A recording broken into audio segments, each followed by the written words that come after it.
Yeah.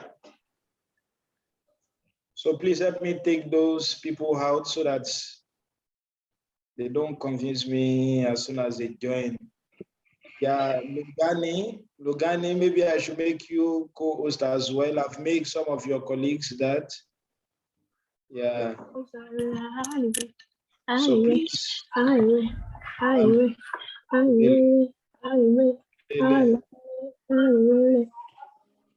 So yeah, thank you. So for tutorial 2, and I'm going to cover some part of tutorial 3. So then on Friday, so although I learned some of you will be having a tutorial on Friday, maybe I'm going to schedule the time for evening, the same time. So I'm going to cover the tutorial 4 as well as the general revision, since you have assessments on next week, I think, 26 and 28. So don't worry. Part of what I'm trying to cover, I want to cover today is the function. I think you know function. It is part of tutorial 2 or mapping. So then another thing I'm going to cover is how you can sketch function. Then the logarithm. So the system of linear equation. And there, so we will see how you can do, how you can show that, an equation is when you want to find like a unique solution, different types of solution we have, unique solution, so no solution, and what? An infinitely many solutions. If time permits us, I'm going to start with matrices. For matrices, I will explain some basic definition of matrices and some of the terms we use in matrices. So then how you can add, subtract, and multiply matrices. So then how you can use your Gauss-Jordan elimination method to solve system of linear equation. Then if time permits us, we are still going to cover augmented matrix. So these are what I'm going to cover for today. If time permits us, we just have 2 hours. I'm hopeful we are going to complete that. So, but before I proceed, do we have any question, perhaps based on what I covered last week? So, or any questions so far you are not clear with before I start? Anybody?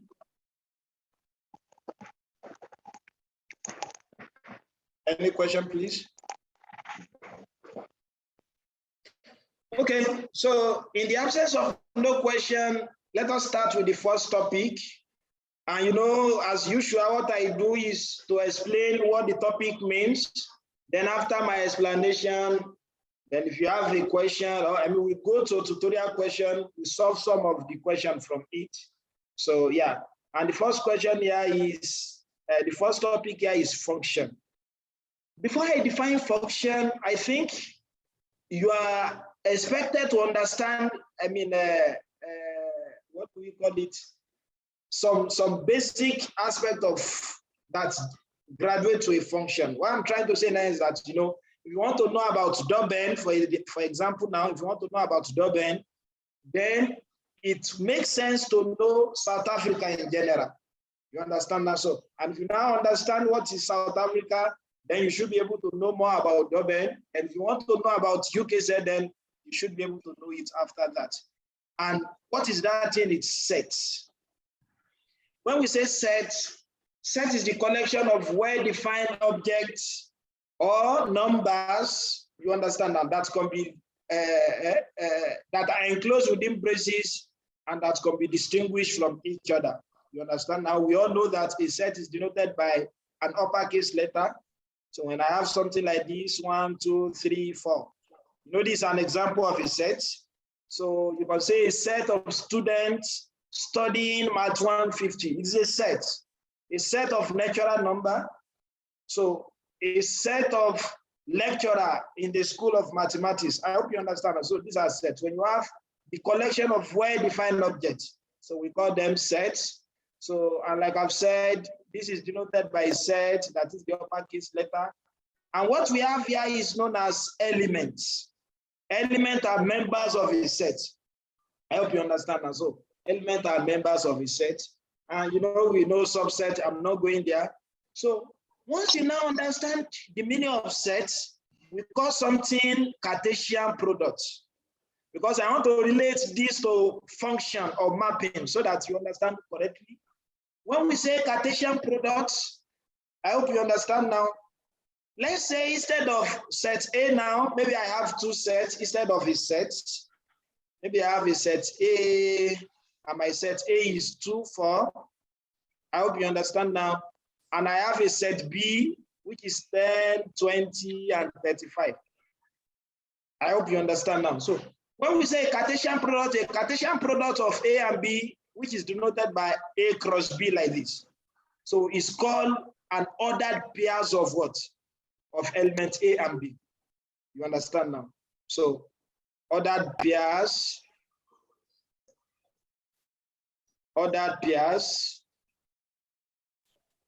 of elements A and B. When I say ordered, that is ordering. Okay, for example now, maybe you are older than me, I'm older than you. The order is ascending or descending order.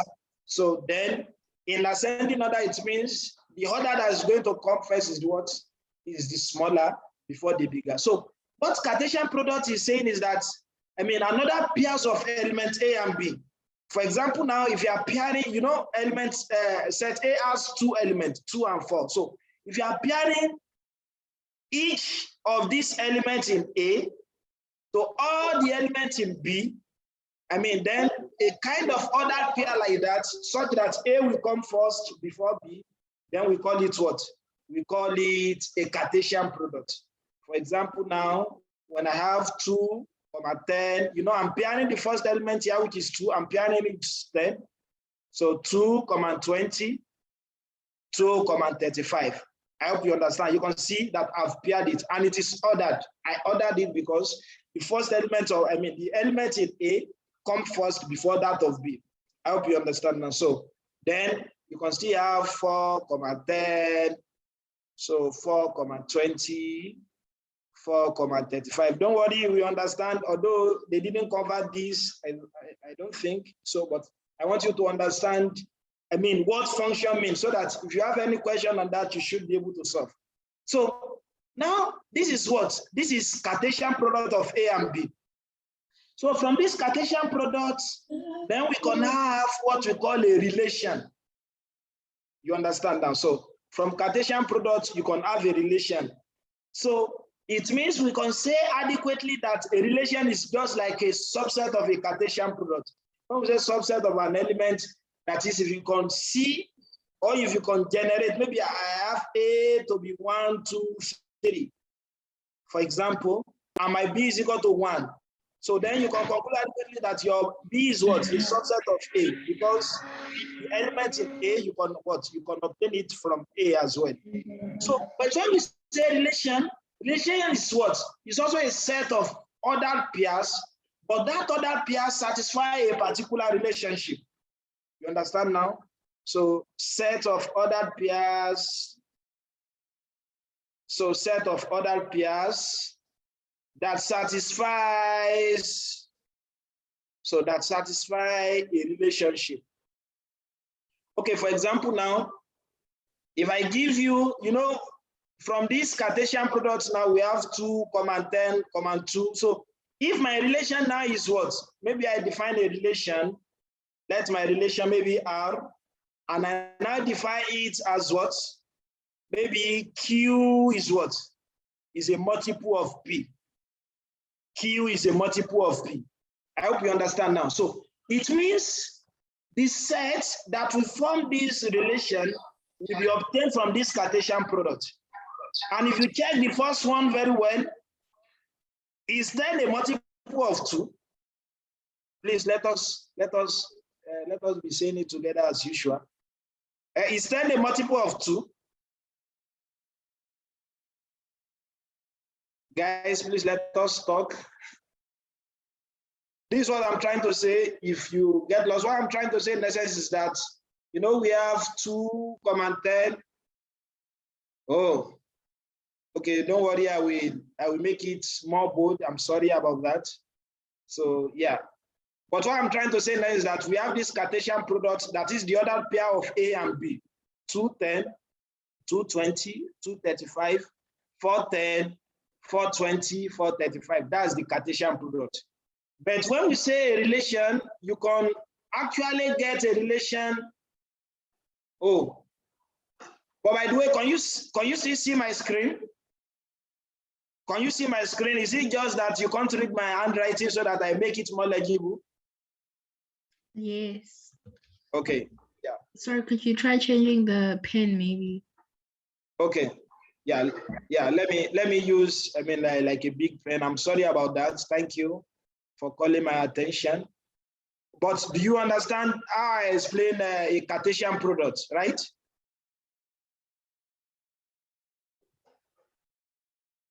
This is what I'm trying to say. Let's say my A is 2, 4. You know, it's a set. A Cartesian product is just a set, and then the second one that you explained is the subset of a set. Yeah. But what I'm trying to say, you know, if my A is what 2, 4, then I now have another set 10, 20, 35. You understand now? Then your Cartesian product is denoted by A cross B. So, and it's what? Is the other pair of elements A and B such that your A will come first. A will come first. The other is very important. So, and if you want to find the Cartesian product now, then it should now be 2, then you pair the first element here with all the elements in B. I hope you understand that. So this will now be what? 2, 10. So then 2, 20, 2, 35. I hope you understand now. So, you know, we've done with the first element, we've paired it with all the elements in B. Then you still take the second element in A, you pair it with all elements in B. That will also be what? 4, 10, 4, 20, and 4, 35. You understand that? So that's Cartesian product. Then I'm now explaining that a relation is another term you have to understand, because function is a subset of a relation. I hope you understand that. So when we say a relation is now a set of ordered pairs. It is also a set. You understand now?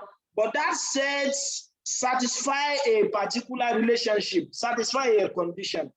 You understand now? So that's why I call it set of ordered pairs that satisfy a relationship. So that satisfy a relationship. Before I move to the example I used earlier on, for example, now if you have this kind of pair, maybe I have my R to B relation, and no, for this other pair I have 0, 0, 2, 2, 3, 3. Then what can you say about this relation? What can you say about this relation? This relation means is what? Is equal to, because all your operator, they are relation. You understand now? So 2, 2, you can see the first element is equal to the second element. The first element is equal to the second element. So this kind of relation is called what? Equal. It's equal to, you can see is what?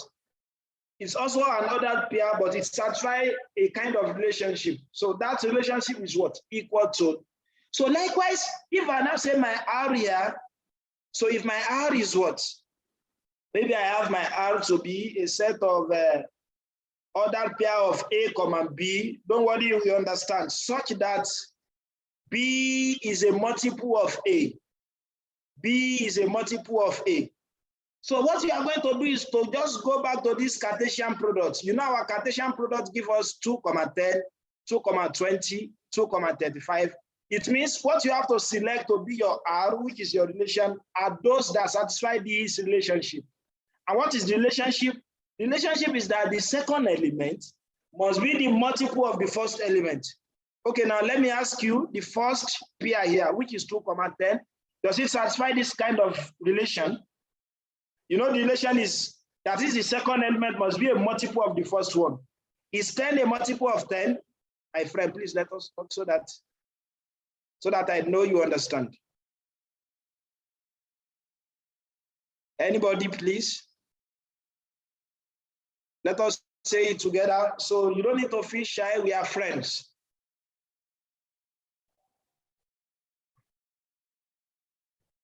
Anybody? Okay, now. Yeah, someone is typing. Yes, thank you. Kebit say. Any other, you consider two, it means in this relation, we have 2,10. Yeah, okay now. So, thank you to Sunday. Thank you guys. So you will see that 220 also satisfy this relation. What of 235? Does it satisfy this relation? No, because 35 is not a multiple of 2. 10 is also not multiple of 4. You are not going to put it. Then 4,20. I hope you understand now. So if you change the element of the Cartesian products, you will see that they are what? 1, 2, 3, 4, 5, 6. You understand now? We have 6 elements. And now this has graduated to how many what? How many elements? We have 3 elements now. So this is a relation. That is, it's also a set of ordered pairs, but that set of ordered pairs satisfy a particular relationship. In this sense, that is, the second is what? Is the multiple of the first. I hope you understand now. So that's what we call, a relation. If that is cleared, if you now understand the relation, then we have some properties of relation I want you to know before I move to the meaning of function and to explain domain, codomain, how you can find the range of a function and all other things. So when we say a relation, we have some properties. One of the properties of relation is that we have reflexive. And you say if a relation is reflexive if A relates with B. You understand now? If A relates with A, sorry. If A relates with A, then we have a reflexive function. An example of that is equal to, we can say 2 is equal to 2. 3 is equal to 2. A is equal to A. So then we have symmetry. We have symmetry property. And symmetry property is if A relates with B implies that B relates with A. That's symmetry property. And lastly, we have a transitive property. Transitive property. Transitive is if A relates with B, B relates with C, then A relates with C. Let me give you an example. An example of symmetry relation is that if I say I'm your brother, if I am your brother, and you are also a male, you can say you are also my brother. I hope you understand now. So likewise for transitive relationship, so if I say my 3 is less than 5, and 5 is less than 7, this implies that 3 is also less than 7. That's what? That's also a transitive property. I hope you understand now. So, and a relation that now satisfies all these properties, the properties of reflexive, symmetry, and transitive, we call that of that relation a what? An equivalence relation. But this is not where I'm going. Okay, now let us now use this idea of relation to make sense of what we call domain, image, codomain, as well as range.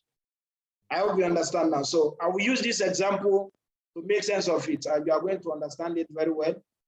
Okay, now we know that from our Cartesian products, we add our range, our relation, that is the other pair that satisfies that condition, which is a multiple of 10. So we have it to be what? Can somebody remind me how many pairs did we generate there? How many pairs? How many pairs? Guys, please let us make this class interactive, please, so that we enjoy it very well. How many pairs did we have? We have 3 pairs, right? R.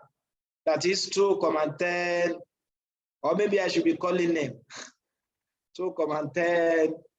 So we have 2,20, and we have 4,20. I hope you understand now. So that's our relation. So where do we get these numbers? Yeah, okay, thank you again. My friend asked, excuse me, sir, where did we get this number? Did you understand my definition of Cartesian products, right? Yes. Yeah, then I said Cartesian product is the pairs, ordered pairs. But for a relation from that pairs, it means it will satisfy a kind of relationship. So then I define my relation here to be set of ordered pairs such that the second number, which is B, is a multiple of the first one. The second number is a multiple of the first one. That is, the first number is a factor of the second. So if you check 2 and 10 now, you will see that 10 is a multiple of 2. That is why it satisfies that relation. That's why we include it there. 20 is a multiple of 2. That is why we included it there. Is 35 a multiple of 2, my friend? Is 35 a multiple of 2? No, because 35 is not a multiple of 2. That's why I didn't include it. 10 is not a multiple of 4. That's why I didn't include it. So you see that 20 is a multiple of 4. So all those pairs that satisfy the properties are called our relations. I hope you understand now. So that's how we had all these 3 numbers. Thank you for your question. Yeah, please. I want you to be asking questions. I'm here purposely because of you. And if you ask a question, the same question like 50 times, I will not be annoyed. Don't worry. Okay, now look up, everybody. The second pair here, this number 10, is called image of 2. It's called what? Image of 2. I hope you understand that. It's an image of 2. Okay, now 20 is also called an image of this element. I hope you understand now. So image of 2 again, this element. 20 here again is also what? It's also called image of what? Image of 4. What we now call the image. So image is what? Q is what? Is an image of its P. You know, we define this, we have A, B now. So the pairs, the element of B, that is the partner of A, is the image of it. For example, now, you know, 2 generates 10. So 10 is image of 10. So 2 generates 20. This 20 is what? Is what? Is an image of 2. Then 4 generates 20. This 20 is what? It's also an image of 4. And my friend, you now see this 10, 20, and 20 again, we call them pre-image. Oh, I hope you understand now. So please, I want you to get this right before we go to function. So if that is now clear, who can tell me from this pair, from the last pair here, who can tell me my image? What is the image? What is the pre-image? From that pair of 4, 35. What is the image? What is the pre-image? 35 is the pre-image and the other number is the image. I cannot see clearly. Thank you. So element 4 is the pre-image, while that of 35 is the image of what? Is the image of 4. Thank you. What we now call domain. Now we understand what image means. Let me now define a domain, because you have to understand what domain means before you actually solve questions. Questions that are related to it. So when we say a domain, you understand now? So domain are the set of P. You have a question? These numbers always come in pairs. Hello, can you hear me, please? These numbers always come in pairs. Yeah, I can't hear your question. Please say it again. These numbers always come in pairs. No, you can. You can have a function directly, but it is not always come in pairs. They can just give you your function. For example, now if you have your f of x to be 2x plus 3, because I don't want to rush you because we are still going to function. You know, this is an example of a function. I hope you understand now. If I say f of 2, this 2 is a pre-image. which is what? An element of a domain. I'm still going to give you the definition of domain. So if you now put these two for the value of x, you are going to have 2 times 2 plus 3, which is equal to 4 plus 3. You know 4 plus 3 will give me 7. This 7 is now the what? The image of what? Of 2. You know, you can write it in pairs to 2, 7. So this 2 is pre-image and 7 is the image of 2. So based on your question, it doesn't come, it is not always in pairs. You may have your result in what, you may have your question in function, which is what your question is all about anyway. But I want you to understand this scratch because I'm going to relate it with a function. Don't worry. So I hope I answer your question. Yes, sir. So thank you. So when we now say a domain, the domain is a set of what? The set of A here. Domain, my domain are the set of the pre-images. What are your pre-images here? You have 2. I hope you understand now. So then we have what? We have 4. You don't need to write 2 twice. You know, it's a set. So, and 2 and 2 is also a set. I hope you understand that. That's your domain. Domain are the set of pre-images. So your domain are the set of pre-images. When we now say range, your range are the set of the images. I hope you understand that. So what are your images again? You know our images are what? 10, 20. It means your range are what? Are all the set of pre-images. Hope you understand now. So that is your range. That is your range. Then we still have something we call codomain. When we say codomain is what? Is the whole, you know, for example, now, before we have this relation, our Cartesian product, we define our B to be what? 20, 30, 20, 10, and 35. The whole of B here is your codomain. I hope you understand now. It means we can conclude adequately that our range is what? Is a subset of codomain. So I hope that is clear. Let me say it again. When I have my other pairs like this, these 2, the first element here is your pre-image. Your 10 is the image. I hope you understand now. Likewise, this is pre-image, image, pre-image, image. And all your set of pre-images are your domain. Likewise, the set of the images are your codomain, are your range. Sorry. So the set of all the images are your range. But when we say codomain are all your sets, the overall set you define initially before you actually what? Have your relation. Okay, now if that is now clear, let me now define what a function means for you. So we know what relation means. And like I've said, a function is just like a subset of relation. You know, I first of all defined a Cartesian product.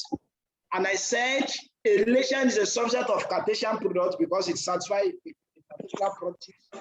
So then I'm still saying now that your function is also a subset of what? A relation.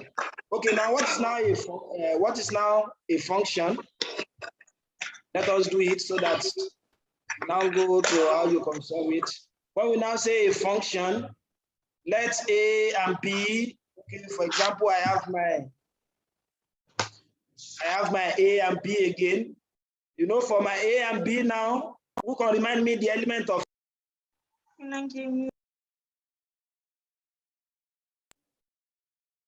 So the element of A and B are what? So the element of A and B are 2, 4. You understand now? So I want you to understand what relation a function means. So we are, okay, you just then, thank you. So I'm trying to explain what a function means, functions.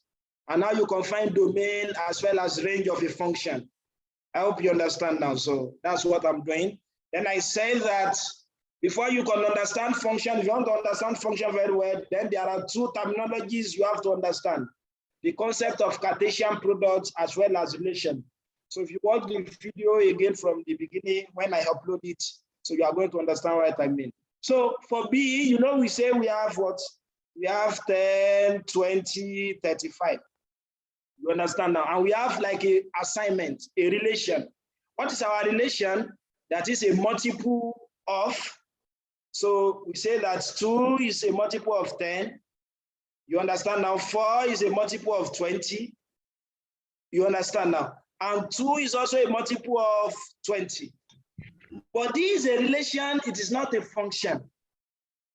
Before you can say a function, I mean, a relation is a function, then all what you have as your domain here must be filled up. You understand now? All the elements in your domain, that is your pre-images, must have a unique element in the codomain, in the images. Let me say it again. For example, now, I say, if I write something like this now, maybe I just map 2 into 10, for example. This is not a function. Why is it not a function?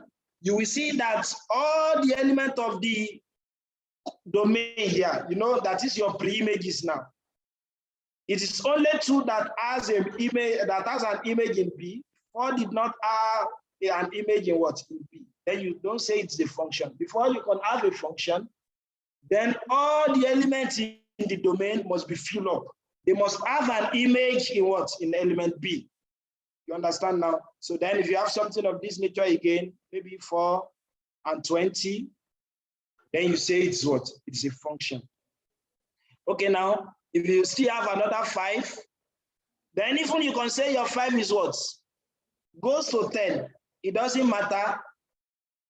But the issue is that all the elements in what? In the domain must have an element in the what? Must have a unique element in the what? In the codomain, that is the image. So don't forget again, this is our pre-images 2, 4, 5, and our images are what? 10, 20, and 35. And I said the set of all the images are the range, while the set of all the pre-images are your domain. I hope you understand now. So I'm still defining all of them in general. Don't worry, I've not specified it yet. You understand now? So that's that. Again, before you can say something is a function, it must be a relation that is a subset of a Cartesian product. And you are going to have 2 sets as usual, maybe a set that maps from A to B. We call this mapping. So then the first condition is that every element of A is associated. Every element of A is associated with what? With unique elements. With unique element of set B. Don't worry, I will give you an example from the tutorial now so that you understand whether it's a function or not. And the second one is that you can denote it as this. If I have F maps A to B, then you can what? You can denote it this way. Okay, my first example now will be from the tutorial. Let me just copy it. I think it is a first question there. So let me just copy it as usual so that we see the question. The question asks us to say which of them is a function. Okay, let me just snipe it. Just a minute. I want to copy the question so that I don't need to stress myself. And please, I'm going to ask you a question there. You have to be attentive. Okay, my friend, look at this question. I hope you can see my new screen. You can see the question on the screen. Guys, can you see the question on my screen? Yes, sir. Okay. Yes. Okay, before I continue, I think Eli Asranj is asking a question from this group. He said, I have a question about the way we write domain and range. Do we have to use the infinity method or we can use the less than and greater than? Yeah, I'm going to explain it, don't worry. I'm going to explain everything. I just want you to understand the basic concept first. That's what I'm doing. Thank you for the question. Okay, look at this question. The question says, which of the following rules define y as a function of x? That is, we are being told to check from, each of these function, or let me say each of these relation, which one of them is a function? Can anybody who can tell us? Don't forget the condition I gave you before you can have a function. Before you can have a function, it means all the elements of the domain must have what? An element in the what? In the codomain. That is, all the pre-images must have an image in what? In the what? In the domain. Okay, can you add anybody? And it must be a unique image. Unique image. Please, who will assist us? Which one of them is a mapping? Which one of them is a function? Anybody, please? I think it's 2. It's 2. Why? Why is it not here? Thank you, my friend. Please let's make the class interactive. Okay, please say it. What is your reason? I think each X value produces one Y value. Okay. Yeah. Any other person?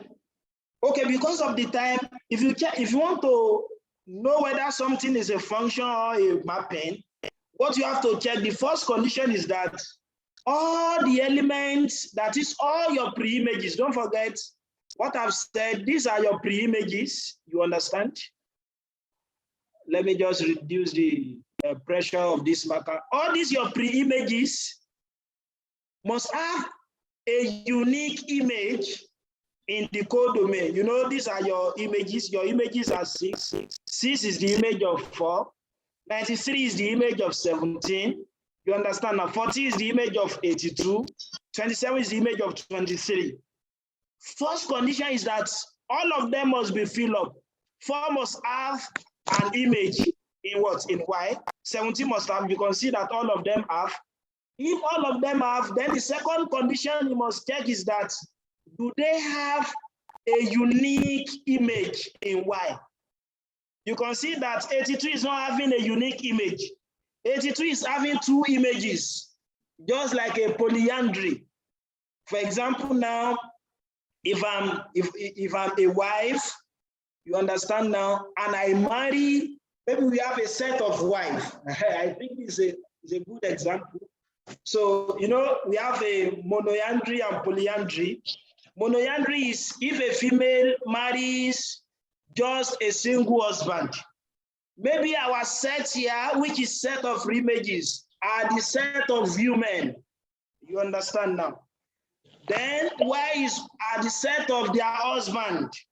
So then before you can say this is a mapping or a function, it means all the women must have an husband. You understand now? And a woman must not have 2 husbands. Oh, I hope you understand now. So all the women must have an husband in the range, in the codomain, and they must have a unique husband. It must not be a polyandry. You must not have a situation whereby a wife will have 2 husbands or 3 husbands. You understand that? So, and if you now check the condition, the example I just gave, you will see that S does not satisfy this. If you look at this woman 82, you can see that 82 is having how many husbands? 2 husbands. It is having an image of 93. It's also having an image of what? 14. So that disqualifies it. Then we cannot say it's a mapping. Before you can say something is a mapping, all your pre-images must have an image in codomain, and they must have this unique image. They must not have 2 images. I hope you understand now. So then we say it is not a mapping. If you check this second one, everybody, you can see that all the women in this domain, they have an husband in the codomain. And all of them has a unique husband. Or do you have like any of them? So do you have any of them having 2 husbands like the first one? You will see you can't see them. I hope you understand that. So then you can say this is a mapping. I hope you understand that now, my friend. Everybody, if you understand, please, can you just say yes in the group so that I know you understand? Yes, we understand. So yeah, you understand the concept of function and domain. Now, thank you guys for following me. And for those of you that are just coming, I think I should just copy the attendance again so that you see what I mean. So yeah, thank you guys. Yeah, the class is very interactive like this way. Okay, now if you now understand what mapping means, although this is not part of your work, but I think maybe I should tell you. So for the case of future, we have two types of, we have more, type of mappings. We have one-to-one mappings, one-to-one mapping. One-to-one mapping is the same thing as injective. When we say one-to-one mapping is that each element, each pre-images has a unique what? Element in B. That is, you know, one-to-one, that is a pre-image with an image. A pre-image with an image. You understand now? So, for example, if you have 1, 2, 3, 4, 5, 6, and if 1 maps to 4, 2 map to 6, 3 map to 5, you can see that all the pre-images has only unique image in what? In B. You understand now? Unlike this one, you can see that 32 is having an image of 101. 9 is also having an image of 101. It is not, it's a mapping, but it's not a one-to-one mapping. It's a one-to-one mapping. Then we still have an onto. You understand now? And onto is also called a subjective. Then the mapping that are both subjective and injective, we call them bijective. I think somebody has a question on the group. Let me answer that. Okay, yeah. Yeah, thank you. Thanks for following up. So if that is clear, okay, now, by what I said now, who can tell me my domain? Let's say I want to find the domain of 2 now. What are my domain? Don't worry, I will move to another question from the tutorial that asks you to find the domain and the range. So then I will use an example of a function. Okay, now who can tell me the domain now? What is the domain of this function? The second function here. Who can tell me the domain? Anybody, please? What are my domains? Okay, if that is complicated, what are our pre-images? What are our pre-images? 12. Yeah, our pre-images. Oh, guys, does that mean you don't understand what I'm trying to say? Please let us talk or mute your mic. 12. Okay, 12, thank you. 54. 54, 32, 9, 27. And 27. Thank you. So these are the domain 12, 54, 32, 9, 27. And your range is what? Your range is what? That is 43, 18, 101, 69. 69. God bless you. God bless you. Okay, now who can tell me the image of 32? The image of 32. 101. And who can tell me 2 elements of the pre-images having the same image? 32 and 9. 32 and 9. Thank you. Okay, now you know X. That's why you have to be careful. X, if I have X. So could you repeat the last part you know, about the images? Thank you. You have a question, Lee? About the images, could you just repeat what you said? Okay, thank you. What I'm trying to say is that, you know, I had, what are the 2 elements of the pre-images that have the same image in Y? What are they? You know, the answer is 32. You know, 32 is having what image? What is the image of 32? 101. 101. You can see 9 is also having an image of 101. They have the same image. Okay, now let's say we now change the order. Let's say we have our function now to be Y maps to X. Is Y map to X a mapping? Yeah, I think it's another question. Maybe you maybe had something like that. It doesn't matter if your X to if X is a function of Y. It doesn't matter that y will be a function of x. You understand now? It is just that it is a relation, about relation. I can say I'm your brother. Maybe Anele, I can say I'm your brother. I am a brother of Anele. You know, it's a relation. This is what I'm trying to say. Look up. You know, for example, we have Lindani, Mekize. Let's say this is A. You know, these are male. These are male name. Then B, I have Anele. Anele. You understand now? Remind me another, or let me say, I want you to tell me another name which is of female in South Africa. Okay, let me say we have Pretty. Pretty. You know, Pretty is another female name. So if I now define my relation to be a brother of, let our heart be what? A brother of, you understand what I mean now?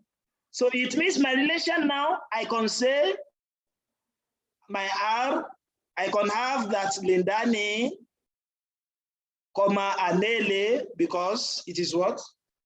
Lindani can be a brother of Anele, because Lindani is what? Is a male. Or if that is, yeah, let's do it like that. Likewise, I can say Mekize is a brother, because before you say something, someone is a brother of another person, you know that person must be a male. So Mekize is a brother of Pretty. Okay, now, can we now say otherwise that is B maps A? That's what I'm trying to say now. Can you now say Anele is a brother of Lindane? You know that is not possible. You understand now? Because you cannot say a female is a brother of a male. That's what I'm trying to say. Okay, now, if you now check this mapping, can we say Y maps X is a mapping? Anybody, please? So let us be fast. Can we say No. Y maps X is a mapping? Anybody? No. Why? Luyanda, why? Because What is the reason? 101 has a 2 is 101 Yeah. has 2 wives. I has 2 wives. Oh, thank you. Siabonga. Yeah, that's the condition. Don't forget the condition of mapping is because before you can say something is a mapping, all the pre-images must have an image in the codomain, yeah, and that is satisfied. And the second condition is that all the images must have a unique images. All the pre-images must have a unique image. For example, now 43 must have a unique image, that is 12. But if you check 101 now, it is having what? It is having 2 images, which is wrong. That's why I use an example of wife and husband. Before you can say something is a mapping, every woman in that group must have an husband. You understand now? And apart from the fact that all of them are having husband, they must not have 2 husbands. So that's it. Thank you. God bless you. So if that is clear, okay, now let me now give you an example on domain and codomain. So let me give you an example to back it up. So I'm coming. Yeah, I like how the class is interactive. Okay, look at this. Look at this. I think this question is part of it, but I will just solve 2 of them for you so that you understand. So, can you see my new screen, please?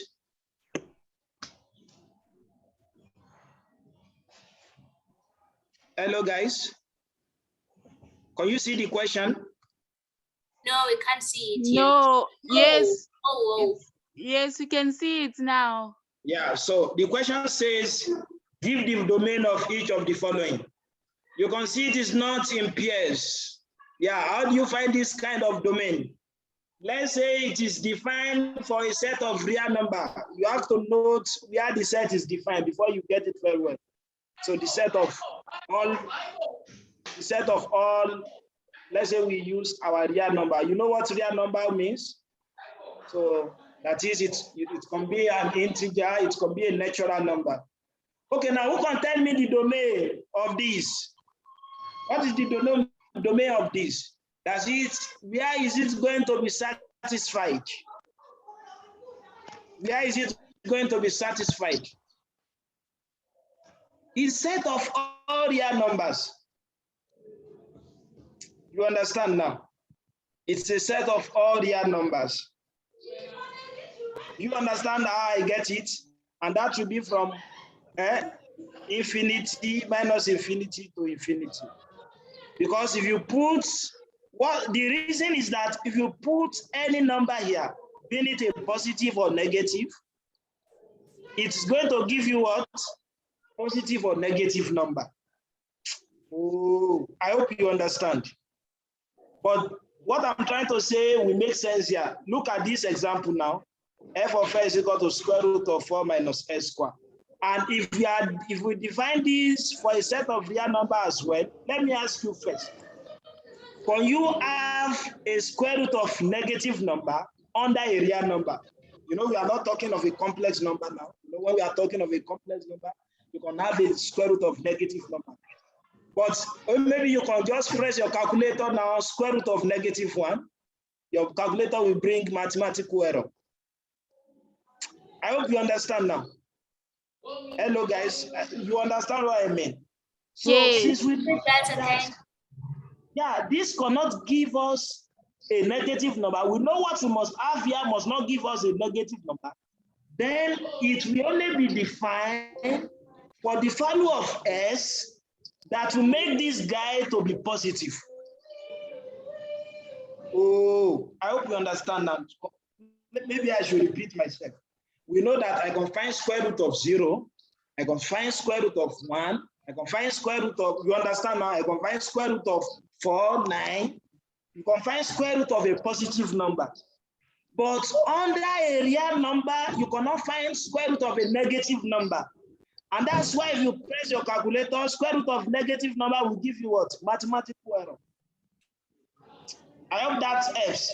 So if I now have square root of minus s squared, and we are asked that this function is defined on the set of real number, then what your mind must tell you first is that you must not have, it must not be what? It must not be negative. And if something is not negative, it must be greater or equal to what? Greater or equal to 0.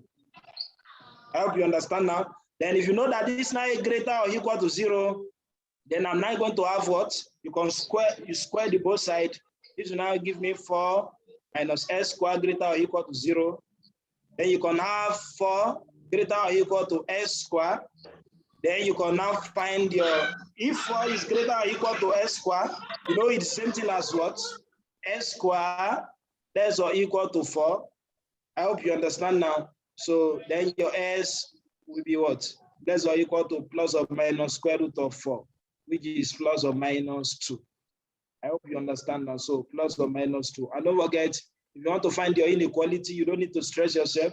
What you have to do is to draw it on number line.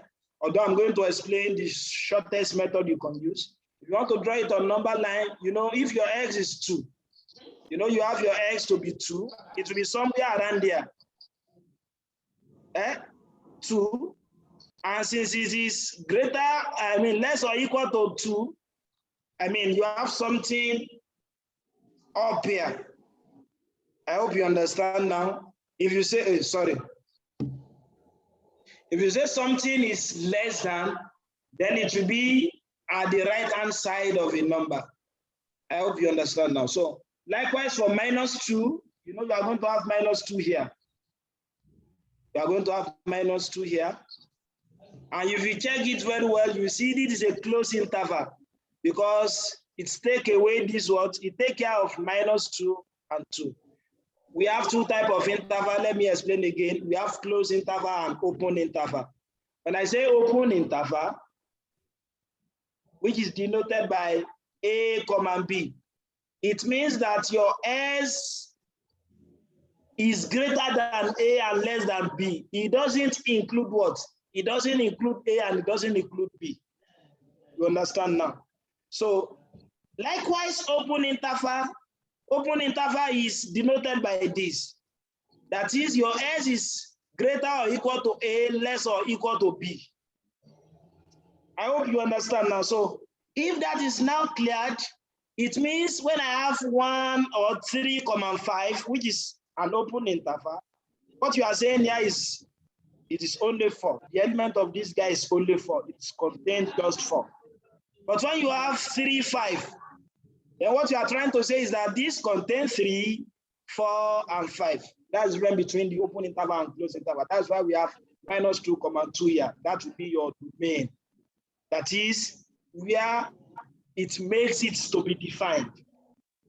I hope you understand that. But if you don't want to stress yourself, you don't want to do it this way, what you can do is this. Just think, look up, everybody. This is called shortcut method, since your exam will also be an MCQ. The shortcut method is that we have square root of 4 minus s squared. Just think very well. What is the least number? You know, we know that this is square. Before we say this is defined, it must be a positive number. And it means what you must have here must be what? Must not be less than 0. It must not be less than 0. And what is the last number? What is the last number that will make this guy not to be 0? It is 2. You know, if I put the value of x to be 2 here, 2 square, you know, it will give me 4 minus 4 square. That will give me what? 0. But if you take something that is what? That is greater than 2. Maybe I take 3, for example. You know, I'm going to have 3 square here, which is 9. 4 minus 9 will give me negative number. It means you cannot take it. Then you know, okay, now you can take 2 and it includes 2. Likewise, think of it for a negative side too. Let's say, you know, I'm going to explain what we call even and odd function after this, because when you say odd function and even function, so if you even put the value of -2 here, you know, -2 square will also give you 4. 4 minus 4 is also what? 4 minus 4 is 0. It means this is defined for the value of what? Value of -2 up to what? Up to 2. With both of them inclusive. That's what gives us -2, 2. I hope you understand how I obtain it. You don't want to use that long method to solve it. Hope So I you just have a understand. question. Okay, what's your question?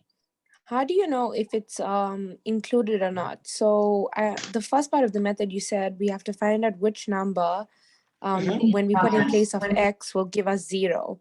And then the second part, you said it's included. That's why you put the square brackets. But how would we know if it's included or not? Thank you so much. That's why I said before, we call something closure. I don't know whether you've come across it in your high school. We call something a closure property. When do we say something is closed, my friend? We say something is closed. Let me give you a simple example you will understand. Let's say I have my set A, and my set A is 1, 2, 3, 4, up to 10. Good, this is a good example. When I say 2 plus 3, Eli, 2 plus 3 is what? 2 plus 3 is what? 5. 5. Is 5, you know, 2 is from this set A. 3 is also from this set A. What about their sum, which is 5? Is it in this set or not? You know, 5 is also part of A, because I say my set A is from 1 to 10. So since you have it, that is 2, 3, and 5, since it is a set of A, then you say this is closed. This operator is closed under this set A. Okay, let me give you an example. Is 2 minus 3 closed? What is 2 minus 3? -1. -1. -1. Is -1 here? No. It means negative is not closed under A. I hope you understand now. So not closed. So let me now use this idea. What I'm trying to say now is when you have square root of 4 minus s squared and we were given our set, maybe I take my domain and the codomain from the set of real line, that is real number. I hope you understand now. And you know that when we take this from a set of real line, you know in a real line, square root of negative number is not there. Oh, can I say it again? let's say this is not containing, we don't have square root at all. You understand now? It means irrespective of the value of S you take, you are still going to be having your image in a set of real number. But let's say we now have square root. We know that we can't find a square root of a negative number under the set of real number. And that's why just press your calculator. If you press your calculator, square root of -2, it will give you mathematical error. You understand now? So it means this one is only closed on a set of real number. Our domain is closed on a set of real number. It means if you are thinking of a domain or you are thinking of a range, you have to think of the one that can be defined under this set alone. You understand now? That's what we are now thinking. Okay, now, Yes, if sir. we now say 3, for example, now, let's say you put your S to be 3. Okay, now if my S is 3, what are we going to have? You know, we are going to have square root of 4 minus 3 square. And 3 square will give me 9. What is square root of 4 minus 9? That is square root of -5. -5. -5 part of real number? No. No. You understand now? So since -5 is not part of a real number, it means this 3, which we take from our domain, you know, we take 3 from our domain, which is a pre-image. Does it has an image in the codomain now? Does it has an image? No. No. I hope you understand now. So that's how we know that it only starts from -2 up to 2. You understand now? So just think of it, assuming that, okay, now before you can have it, all what you have here must be greater or equal to 0. Just solve it. The value you have will be your domain. I hope you understand. Yes. So that's what I'm trying to say. That's how you are going to be finding the domain. And you know, if you know your domain, you can definitely know your range. How do you know your range? Just take the first number, find the image of the first number, that is the minimum number. You know the minimum number here from this set, you know we have from -2 to 2. What is the minimum number here? The minimum number is -2. What will be the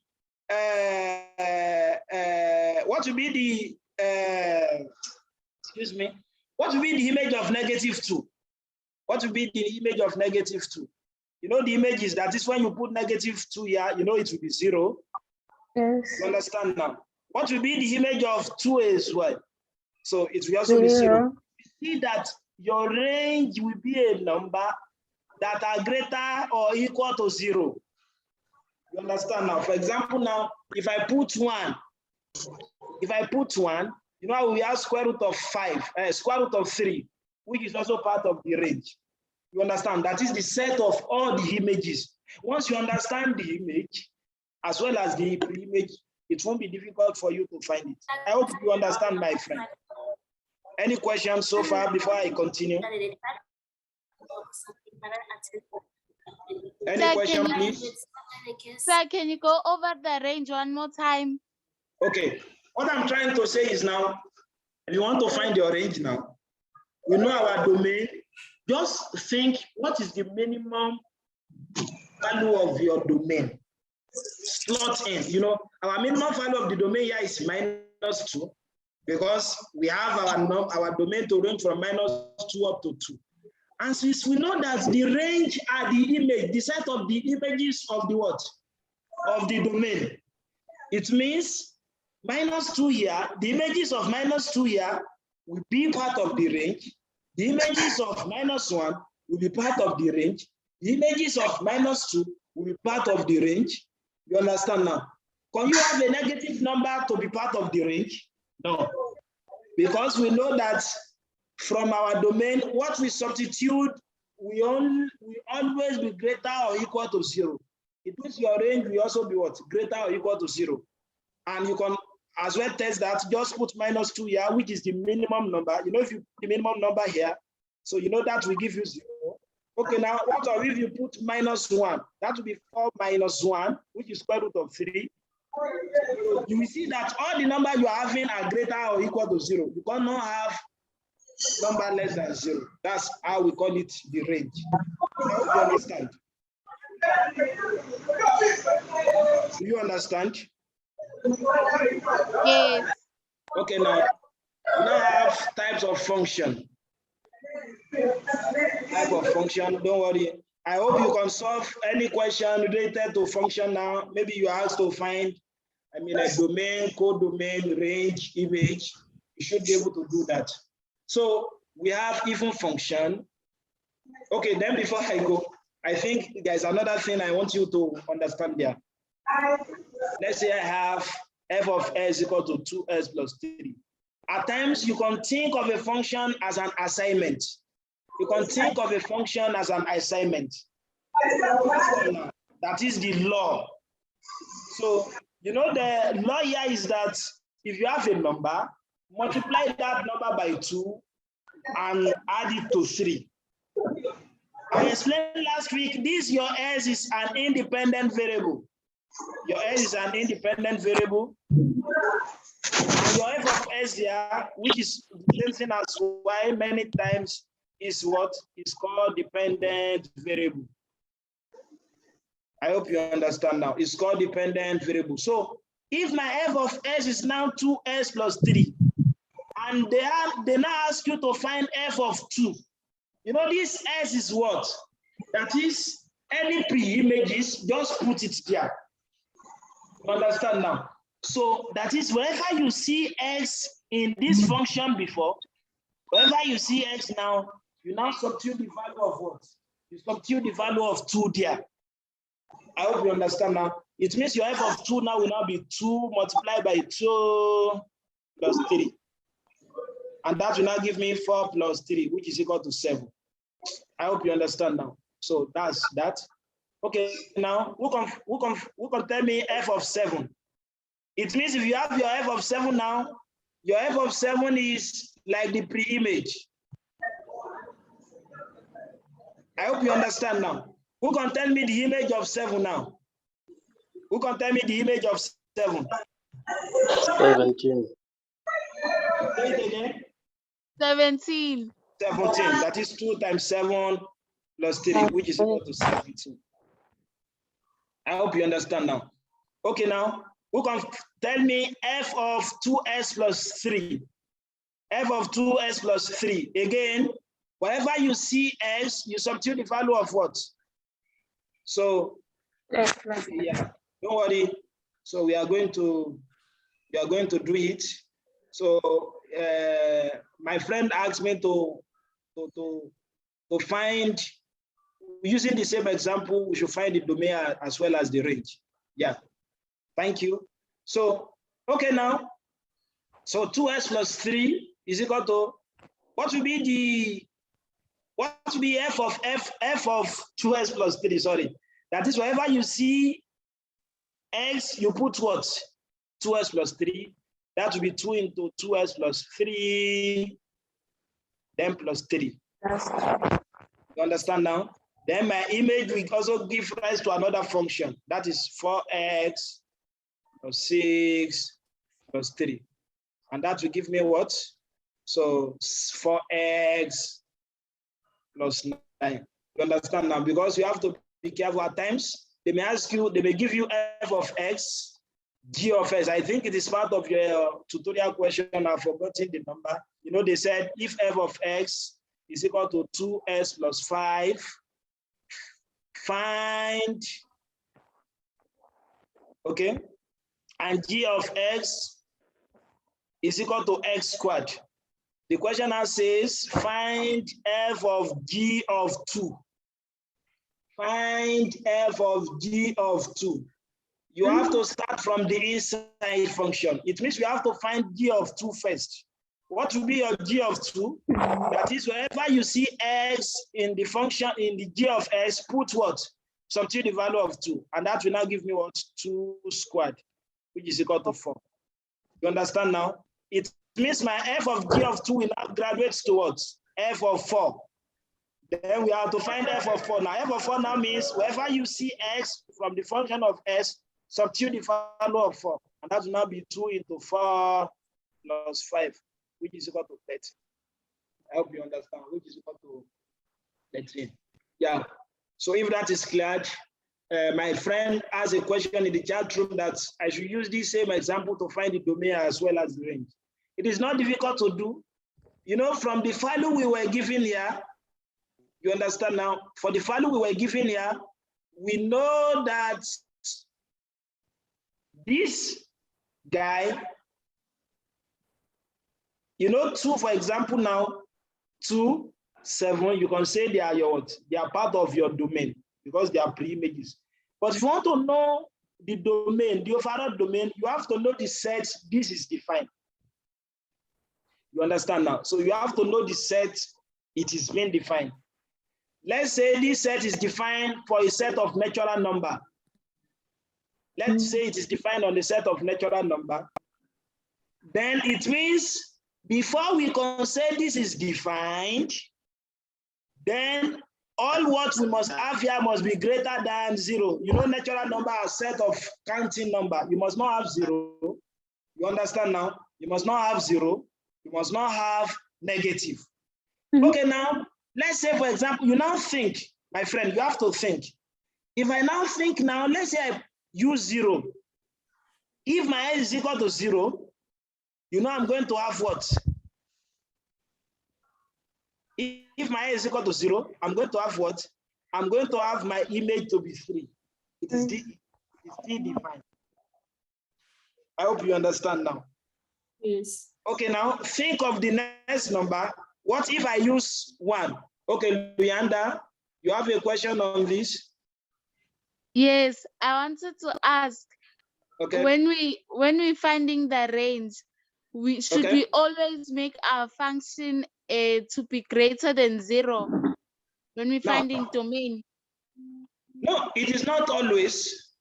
You understand now? What I'm trying to say here is that, okay, for example, now, let's say they define our set to be a set of negative number. You understand now? They define it as a set of negative number. Then, by implication, it means what you must have must be less or equal to 0. It must not be greater or equal to 0. Why? Because the set of all the domain are what? Is defined for what?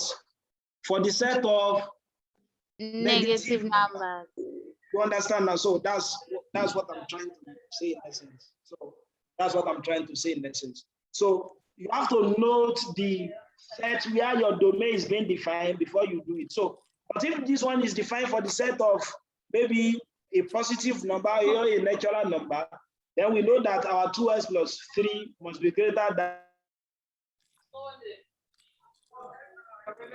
Greater than 0.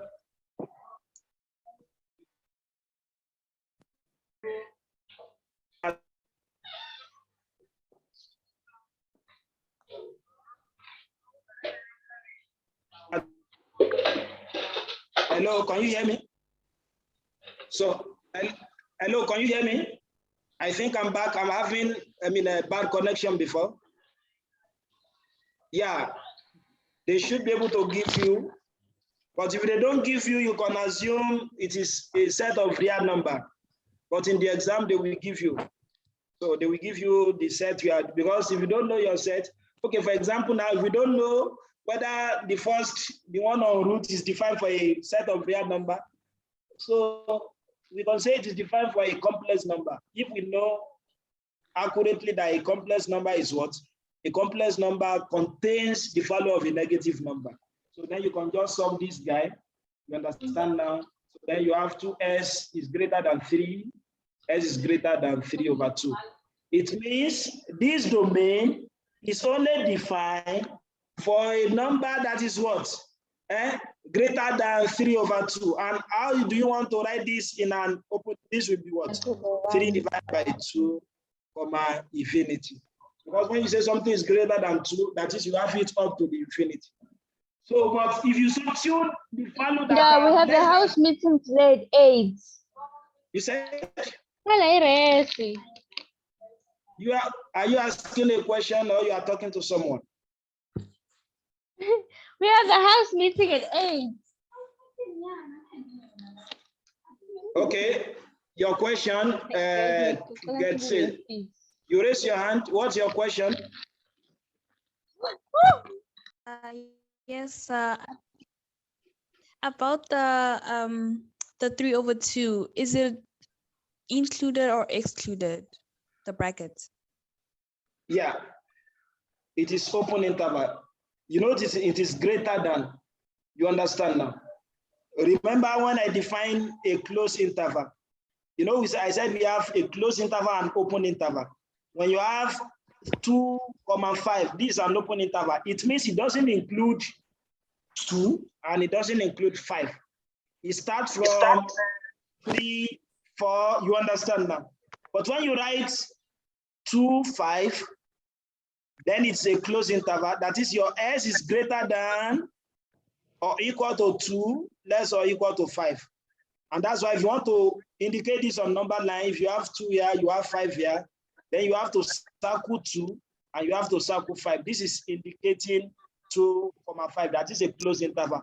But if you draw it like this, without putting, the dot on it, maybe you have 2, 5. This is the what? An open interval. I hope I answered your question. Okay. Another person is asking a question. Someone, Luanda, you raise your hand. You have a question?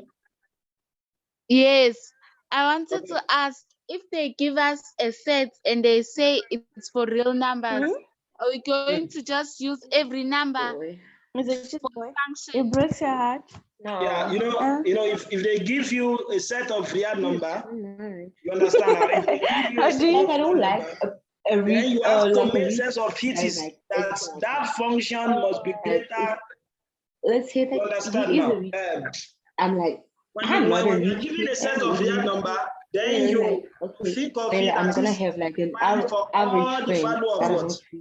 From minus -infinity to so when infinity. my friends like, I hope you understand now. So it is defined from It was like what? Negative energy. Yeah. Yeah, and it also depends on the type of function you were given. It depends on the type of function you were given. So if your function, You can Zulu. Please mute yourself. hello guys, please, can you please mute yourself? Please mute. Like mute it when maybe like you are all Zulus, then some. No. Hello, guys, No. I make you the mute host. Please, yourself. can you help me unmute them, please? Mute yourself. Yeah. But then they know that you're not Zulu. They're not gonna have problem. No, nobody cares if there's Zulu. They are Mute not having yourself. problem with because now. Yeah, if I'm they know looking for that their I'm names so a that I problem, they're can. gonna have problem with me speaking English. Okay. I just But mute them. they're not gonna have. Okay. So it's kind of like. So if you don't mute yourself, I might remove you. Please mute yourself, guys, please, so that we understand very well. Thank you so much for your cooperation. So, yeah, I think it's your question again, Luanda. It depends on the function you are given as well as the set. For example, if you are given a linear function and they say the function is defined for the set of all real number, then your domain can be a set of all real number. But if you are given a function, maybe you are given a rational. Yeah. Look, for example, now, maybe you are given this kind of number. You have x divided by 3. Or let me say 3 divided by x. Who can tell me the domain of this function? Even, let's say this function is defined for a set of natural number. You know, a natural number does not include what? A rational number. I hope you understand now. And even if it includes a rational number, if you have 0 as your s now, it means it is defined for the value of s not equal to 0. You understand? Because if you have your s to be 0, you are going to have an undefined. So you have to note your function. Where is it defined? You understand now? So, and the set it's defined. So that's just it. Yeah. Have I answered your question, Luanda? Maybe if you have. Yes, you have. Thank you. Okay. So we now have two types of function. You know, understand now again. If you are asked to find f of something, you know how to find it. We now have two types of function. We have even function. Then we have odd function. I hope you understand. We have even function. Then we have odd function. When we say even function, a function is said to be even if f of s is equal to f of negative x. You understand now? So if your f of s is the same thing as f of negative s, if you take a positive number, you find the image, and you notice that the image of that positive number is the same thing as its negative. You understand now? Then you say you call it an even function. For example, now, if my f of s is equal to s squared, guys, so who can tell me f of 2? F of 2 is what? You know, f of 2 will give me 2 squared, which is 4. You understand now? F of minus 2 is also what? F of minus 2 is 2 squared, which is 4. You will see that irrespective of the numbers, whether it is negative or positive, I still have the same answer. Then I say that as such a number is what? If such a function is an even function. I hope you understand now. Okay, let me now ask you, is f of s equals to s plus 4 an even function? Is it an even function? Is it an even function, everybody? No, Anybody? no. No. Not an even function. When you have to show that something is an even function, just substitute the value of f of s as well as the negative. You know, my f of negative s will now be what? 2 into minus x plus 4, which will give me minus 2s plus 4. Can you see? They are not the same. Then it is odd function, even function. It is not an even function, sorry.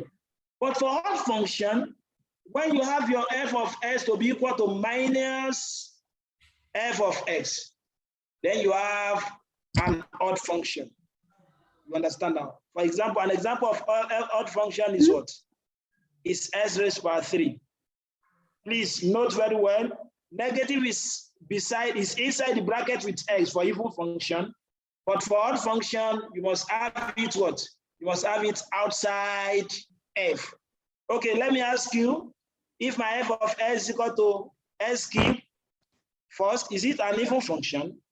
It's not an even function, because if I put the value of negative, It's an odd function. it's an odd function, because if you put f of 1, I'm going to have 1 cube, which is 1. Then f of negative 1 will give me minus 1 raised to power 3, which is minus 1. And you know, minus 1 is also the same thing as minus f of s. That is like multiplying multiplying negative by the value of your f of s. Okay, now let me now ask you from sine and cos before I give you a question from the tutorial. Who can tell me the one that is even and the one that is odd? Be thinking of it while I copy the question from your tutorial. Which one is even and which one is odd? Cos x is even. Cos s is even. Is that so? Okay. No. What of sine x? Sine x is odd. Sine s is odd. Yeah, thank you so much. So sine s is odd. I'm looking for a question on this before we proceed. Yeah, before we proceed. Okay, I think a question is there on so well, I can't. Okay, let me check the next tutorial. Maybe it's in tutorial 3. Let me check tutorial 3 because I think a question is on a function like that. So can you explain that one of sine and cos? Okay, yeah, I will explain now. Sorry, I will explain. Just let me find. Oh, I think I saw a question here that is related. Maybe I will just take it off hand. Then, since I couldn't find one. Yeah, I saw a question before I start. Okay, based on your question for the sine and s, I'm coming, please. I think I should have a question here that contains all of them so that we can check it together.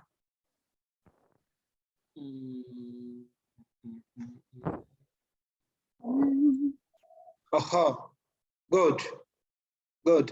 I find it. I find it. Let me just snipe it.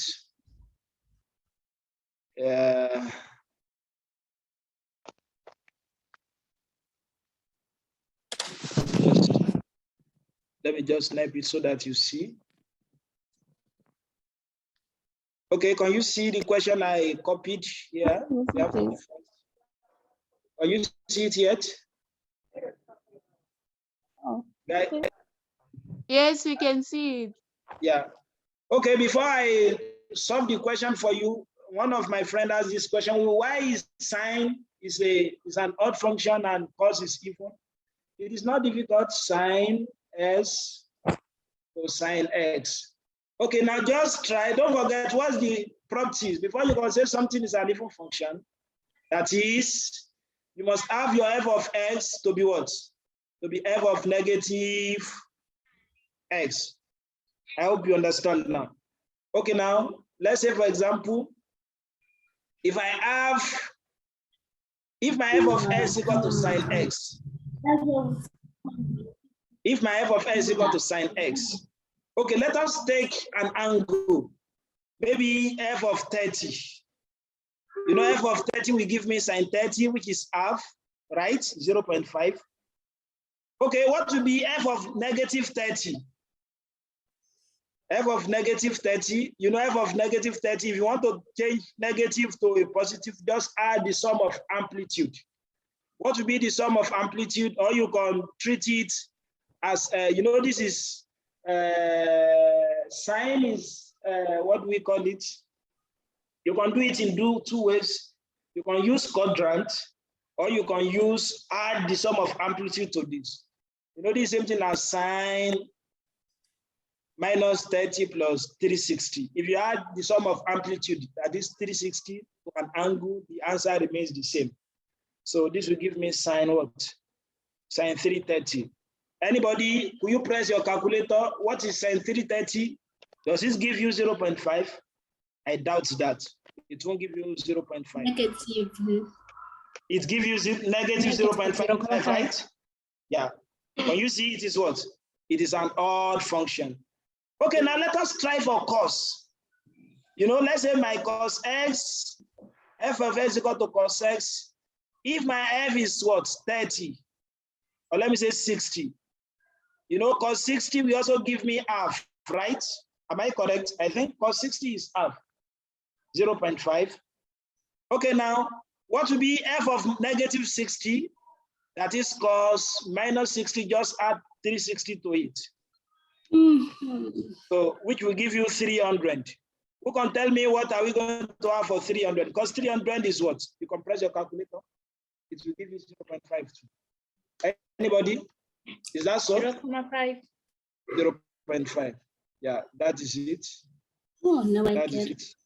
Yeah, Thank so you. that's how we know it is that. Okay, let me give you the question I sniped. Let us check it is on a function as well. So it's on the function. Yeah.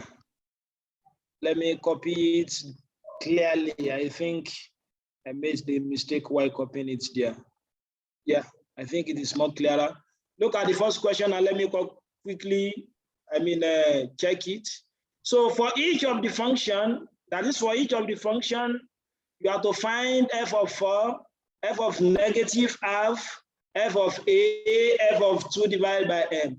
Is it difficult? For f of 4, what are you going to do? Wherever you see what? Wherever you see 4, substitute the value of what? Yeah.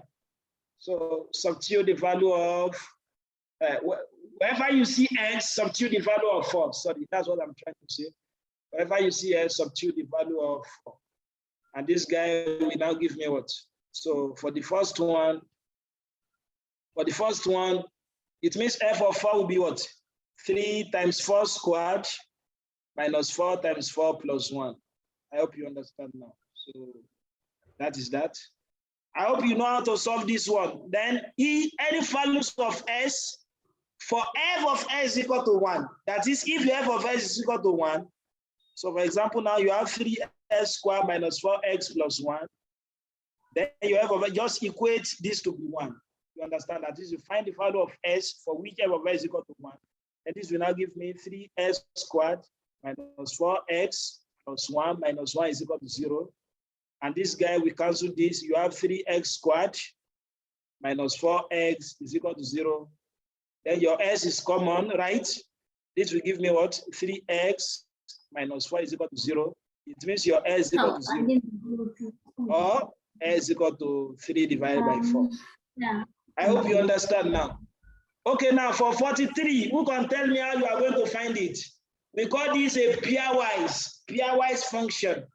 What this is saying is that your f of s can give you two values. You understand now? Your f of s can give you two values. So it will give you this if your s is not equal to 4. It will give you this if your s is not equal to 4. That is, you want to find the value of s that are not 4, you will be considering this. But if your s is equal to 4, then your f of s will be 7 straight away. You don't need to stress yourself. It means for my f of 4 here, for this question 43, what will be my f of 4? Our f of 4 will be what? 7. 7. Okay, now if you now ask to find f of 10, it means you are going to be using this function. That's what they are trying to say there. I hope you understand now. Okay, now look at the question. The next question, let f of s equal to 6s squared minus 2, g of s equal to this. Find the what? Find the value of f of t plus 1. F of t plus 1. What will be f of t plus 1? You don't need to stress yourself. Wherever you see x, just put t plus 1. I hope you understand now. So, and this will give me what? S into t plus 1 squared minus 2. Then you expand this guy. That is t squared plus 2t plus 1 minus 2. Then you simplify it and you have your result. I hope you understand that. So that's how you are going to be doing all of them. I hope it is clear, guys. So that is that. Then for each of the function defined as follows, find f of s plus h. You know how to find it. So f of s plus, that is wherever you see s, just put s as s plus h. So that is that. That is that. Any questions so far before I proceed? And so far. So any clarification? So in the absence of none, I think before we move to system of linear equation and the type of solution, they talk about logarithm too. You understand now? And you know, stylishly in the last tutorial, I made mention of the exponents, that is the indices. And I gave you some of the rules that satisfy them. But when you say logarithm, what is logarithm? Logarithm is just like a power. Let's say, my friend, you know, if I say 2 raised by 3, what is 2 raised by 3? You know, it is 8. What that means is that the logarithm of 8 to the base of 2 is 3. That is, to what power is 2 is going to be raised to give you 8? I hope you understand that. So if we say 10 square, you know 10 square is 100. Then without wasting our time, logarithm of 100 to base 10 is 2. That is the what? The power. The power to which your base is going to raise to give you that argument. And our argument in that case is what? Is 100. I hope that is clear. And that's why if I say 10 raised power 1, 10 raised power 1 is 10. Because log 10 base 10, we also get log 10 base 10, we also give me 1. I hope you understand. So we now have. Hello, please put yourself, guys. So we now have loss guiding logarithm.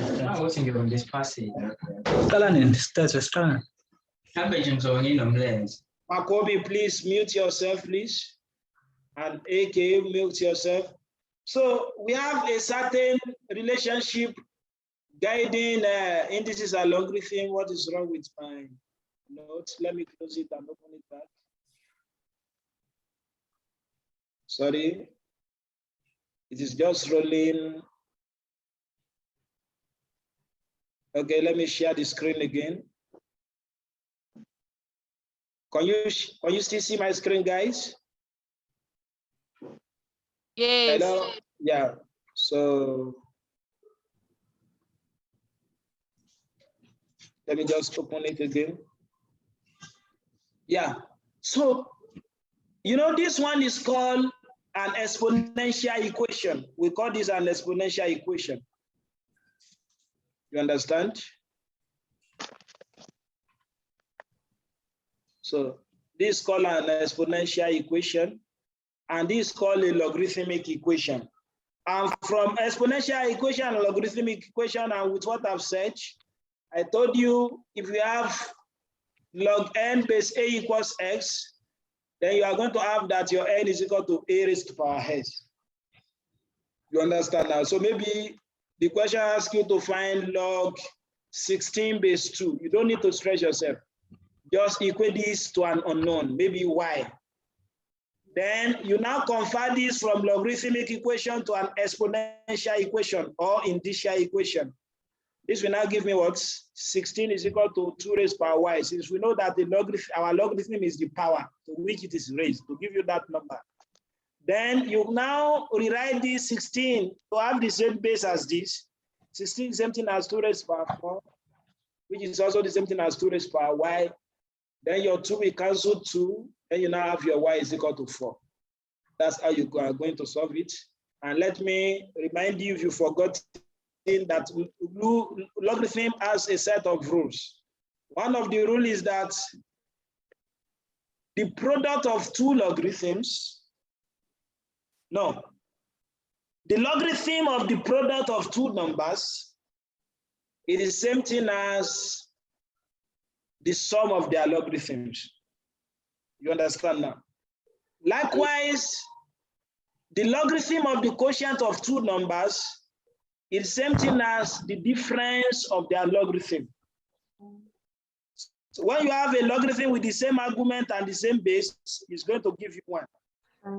Please, I want you to notice that because we are going to be applying them in some of the questions. When you have log a raised to power b, it's the same thing as b log a.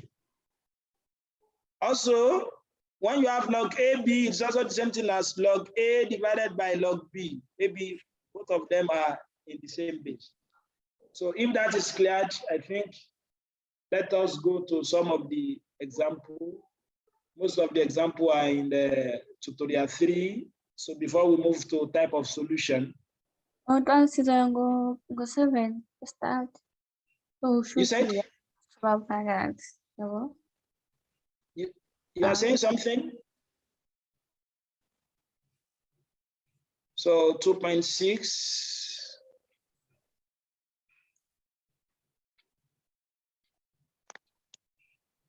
Is this tutorial 3? I'm not here first. Hey, this boy. Hey, stop. Okay. I'm not here first. I think 2.5. They are in 2.5. Okay. Just a minute. I want to check the question for you. So, and for question for tutorial 2, who is with tutorial 2 for 2.5? We have question 5.7. Question 5.7, 15. Let me just check it. Question 5.7, 15. Yeah. Look at this. I think you can solve this yourself with the explanation I've just given. So the first 2 questions is on this question. It is not difficult to do. So, you know, I told you, you can convert, there is relationship between an indicial equation as well as logarithmic equation. Okay, look at this question. Can you see the question I just copied now? Look at this equation. Hello, guys. Can you see the question, please? Yes, we can see them. Yes. Okay, Simvo said we should, repeat the rule. You don't need to stress yourself, Simvo. I said, when we say logarithm, yeah, I think that's the problem because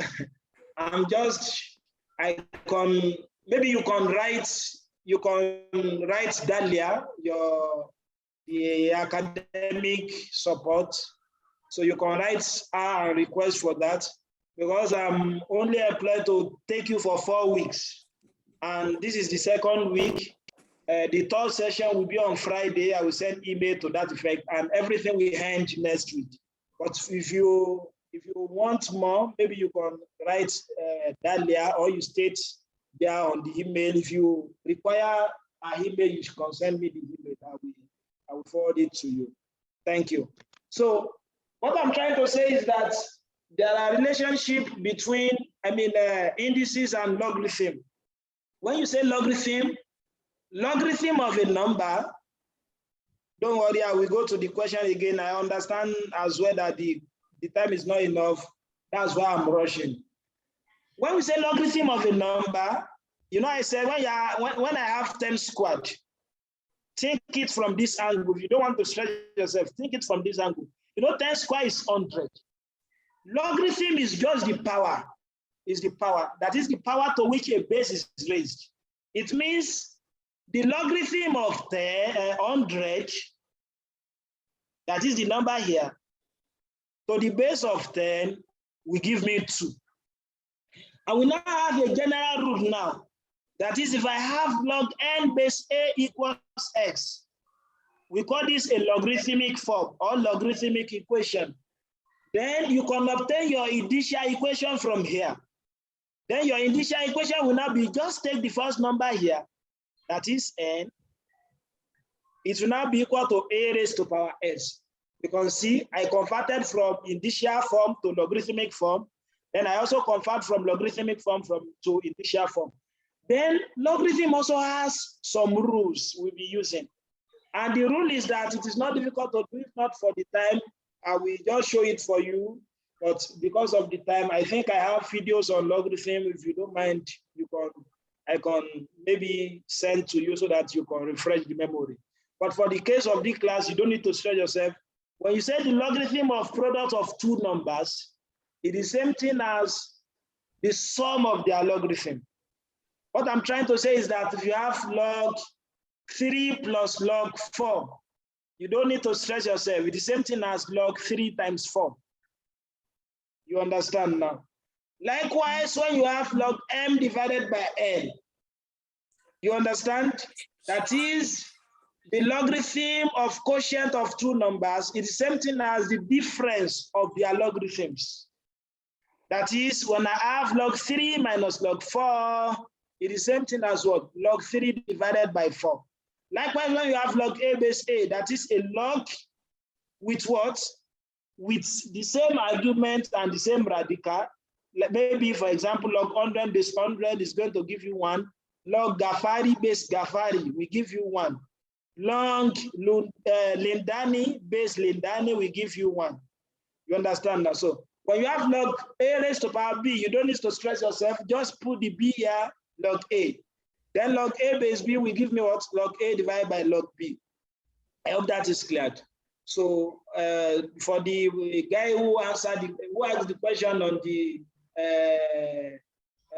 the group, so you can. I think you have answered your question. So I think I've answered your question. Now let us now go to our question. Let us go to our question. I'm coming.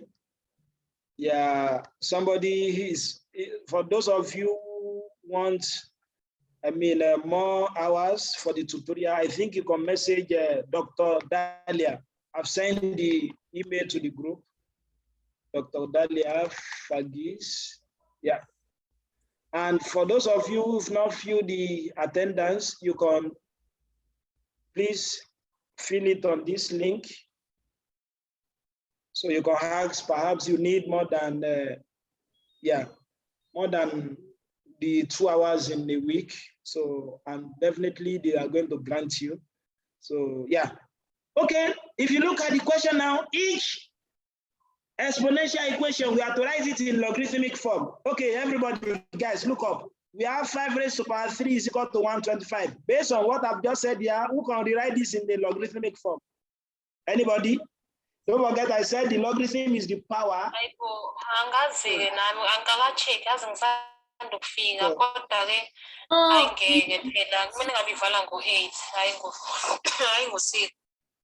Hello?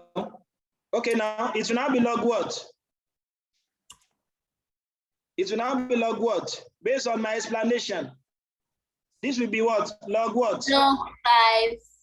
Log 125 base 5 is equal to 3. 3 is the logarithm, the power. The power is your logarithm. Okay, now what of this? You don't need to stress yourself. This is, don't let it confuse you. 5 over 4, everything raised by minus 2 is equal to 16 divided by 25. Okay, this will also be logarithm of what? 16 divided by 25 base what? Base 5 over 4 is equal to minus 2. That is that. Okay, can you convert it back? If you want to convert it back, it is not difficult. Just write this. It will now be 125 is equal to what? 5 raised to power 3. This is the principle you have to note. When you have log n base a equals x, it implies that your n equals a raised to power x. Just write the first one here, equals to the base, raised to power this one. Likewise, we have log 9 base 3 is equal to 3. We can write this in an exponential form. Okay, everybody, this will give me what? 9 equals to what? 3. That is the second one here, raised to power 3. Okay, we can write this log a base b equals c. Okay, in exponential form, this is going to give me what? A equals what? B raised to power what? Raised to power. That is that.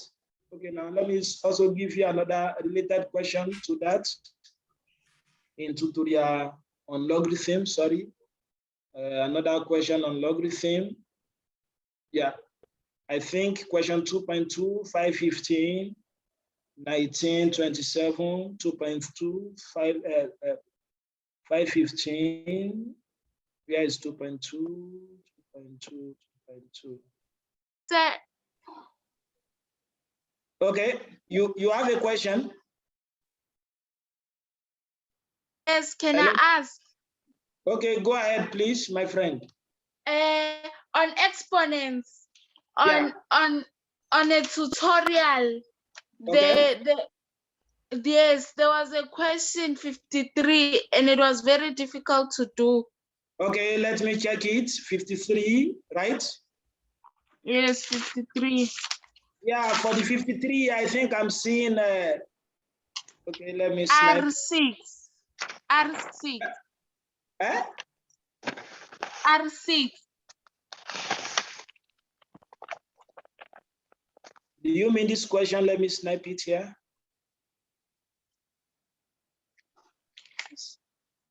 Can you see what I've just sniped? No, it's not that one. It's on exponents. Exponents? Which tutorial? Yes. Which tutorial?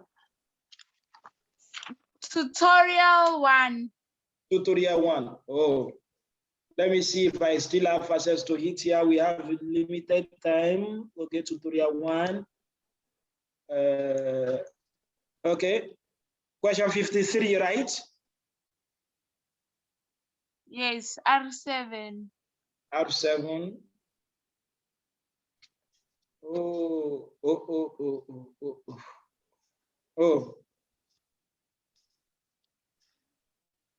I think it is separate.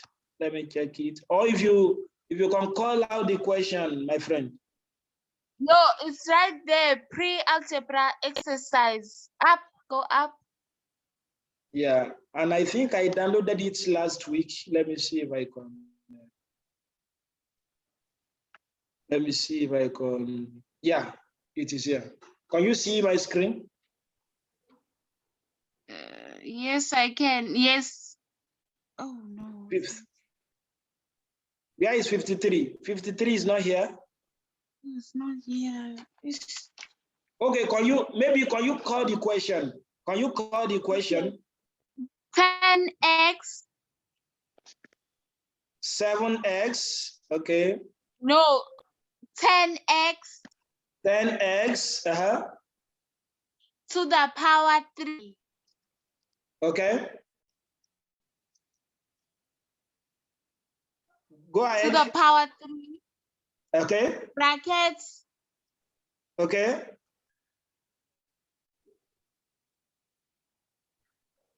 X squared. S squared. Minus 1. Minus 1.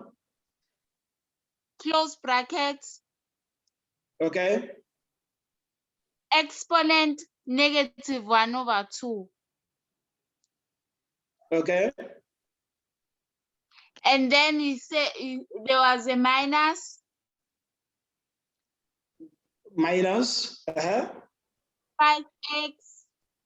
5x.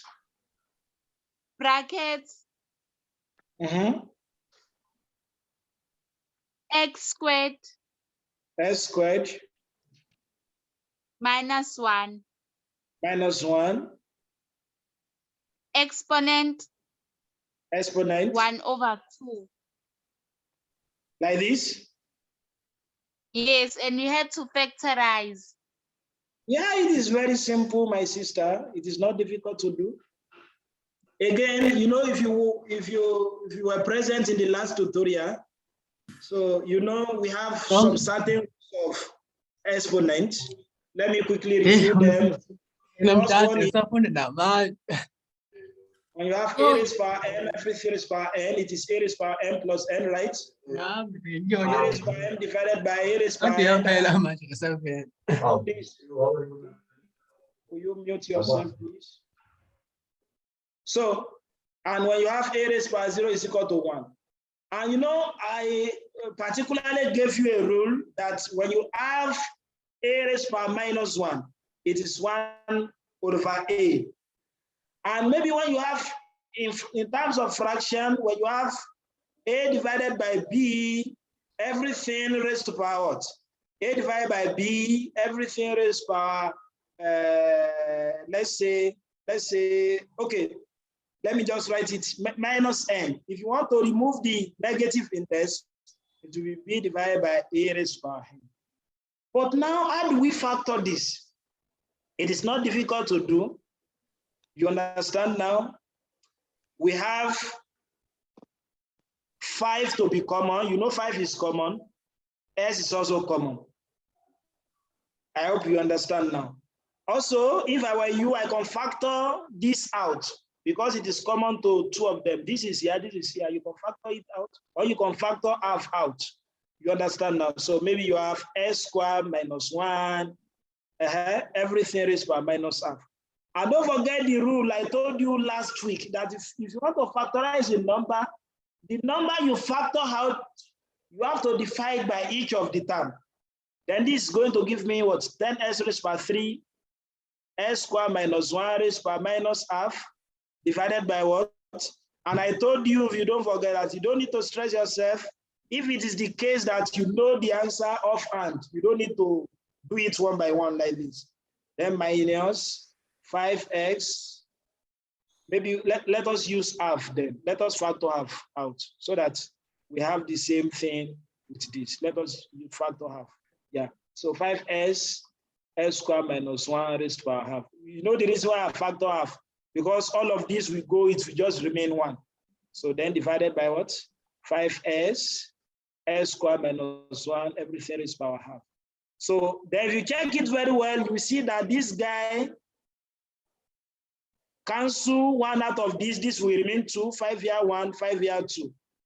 Then what you have left is, let me just clean this so that it doesn't confuse us. I'm coming. Okay, then we have 5x s squared minus 1 raised to power half. Then this one remain what? 2s squared. Okay. How do you now solve this? Recall, this is like you want to divide.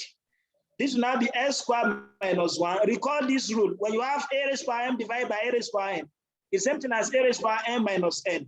It means this will be what? S squared minus 1 raised to power minus half minus half. I hope you understand now.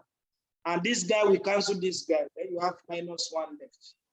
Then what you have left will be what? 5x s squared minus 1, everything raised to power half. And this will now be what? 2s squared. And this one will give me s squared minus 1. Minus half will give me what? I think that is minus 1. You owe me half, I also owe you half. So that is minus 1, then minus 1. If you like, you can still proceed, or if you like, you can stop like that. If I want to proceed, I can say this is what? 5s, which is something as square root of s squared minus 1. I hope you understand now. Then 2s, you can bring this one down. Remember, a raised to power minus 1 is something as 1 over a, and divided by s squared minus 1. I hope you understand now. Then minus 1. Then you can stop here. My friend, I hope that answers your question. Thank you. Yes, you did.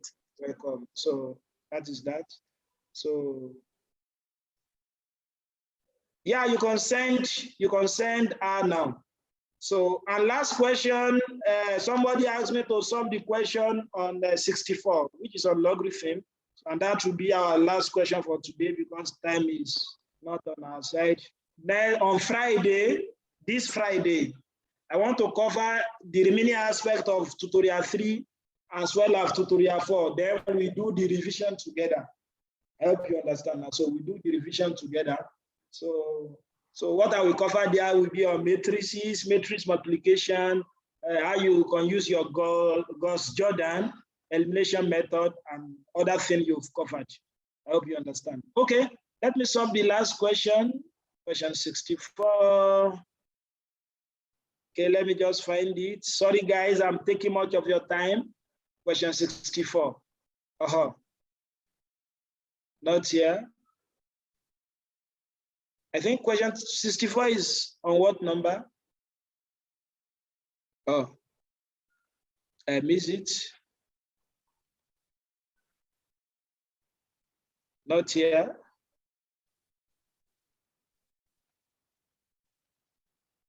Okay. Sorry, sorry guys, please.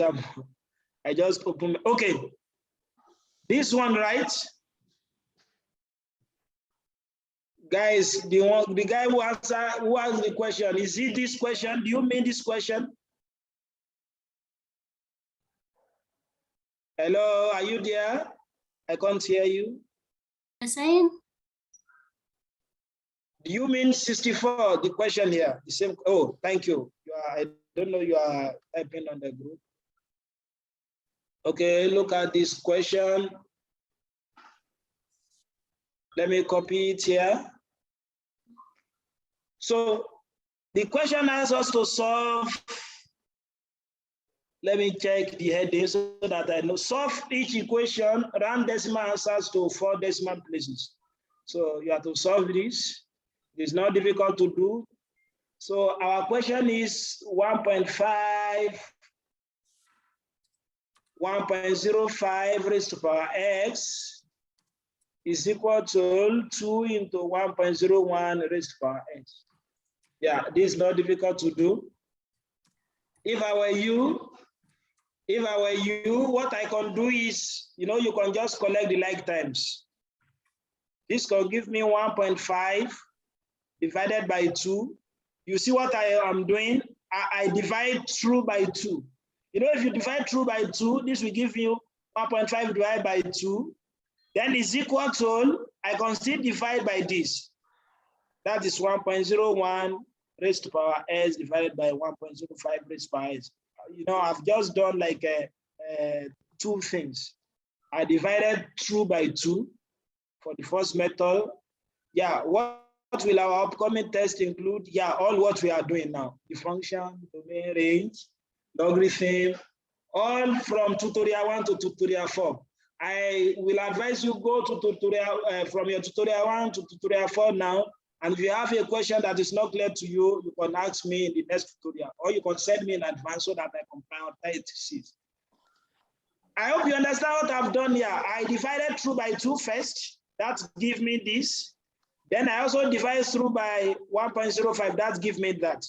So you know 1.5 divided by 2, if you don't know what it is, you know it's the same thing as 15/10, then multiply by half. Is that not so? Is that not so? Guys, you see what I've done? So, yeah. Okay, now for this one, although they are having the same index, this guy having the same index, but their base are not equal. How do you do that? How do you do that?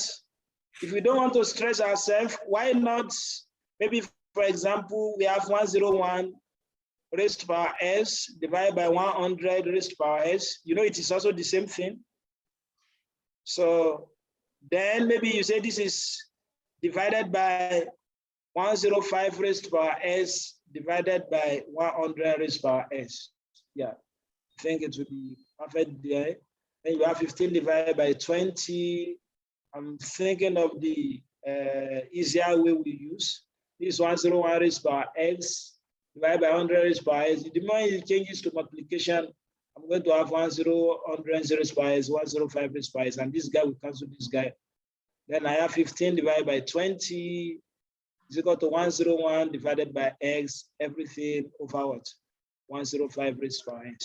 And recall, I can rewrite this as this. Is that not so? Because they have it together. I hope you understand now. Because they have it together.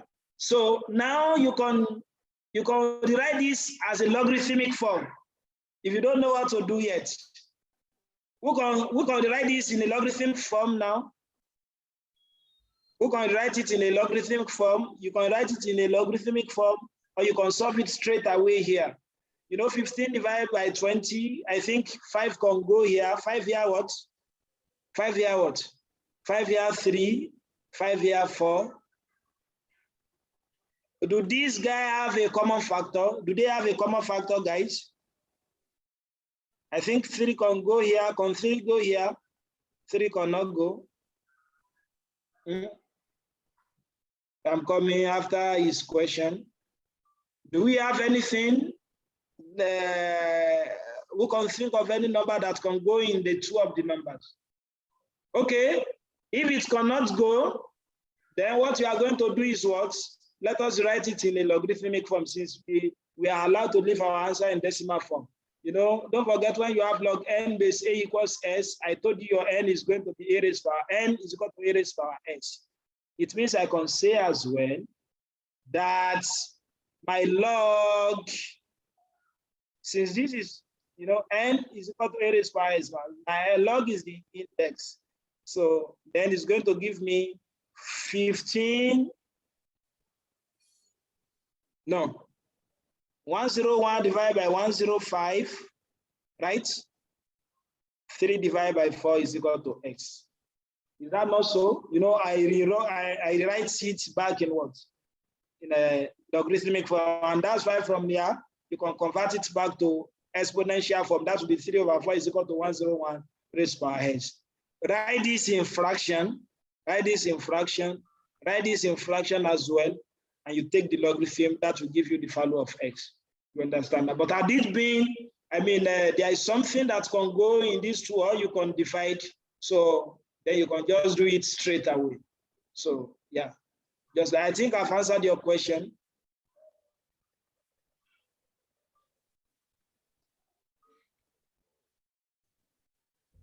Okay, what's your question, please? The time has gone. Ruzani, what's your question? That's the last question I'm going to take, please. Okay, so my question is on tutorial number 2, okay. Number 56. Number what? Tutorial number 2. Yeah, it's number 56. 56. Yeah.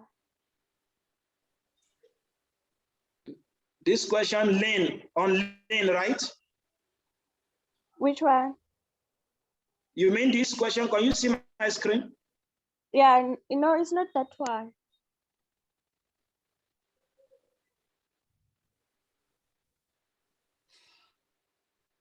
You mean this question, the one I want to snipe here? No, it's not that one. Which one? Or can you call the question? Okay. The question is open brackets. Okay. 4x squared 4x squared plus 1 plus 1. close brackets Mm-hmm. all squared. All squared. Open brackets again. Okay. 2x minus 1 2x minus 1. close brackets Mm-hmm. all to the exponent -1/2 -1 divided by 2. plus Okay. Plus. Yeah, 16x. Plus what? 16x. 16x. Okay. Open brackets. Mm-hmm. 4x to the exponent 2. Okay. Plus 1. Plus 1. Close brackets. Okay. Open brackets again. Mm-hmm. 2x minus 1. 2x minus 1. Minus to the exponent 1/2. 1/2. Yeah. That's all. Yeah, I think Yes, you can use the same idea with what I've done the other side, the other time. You understand now. So, you asked to factorize or simplify. Were you asked to factorize or simplify? Hey, I kind of forget that. Yeah, I think you will be asked to factorize.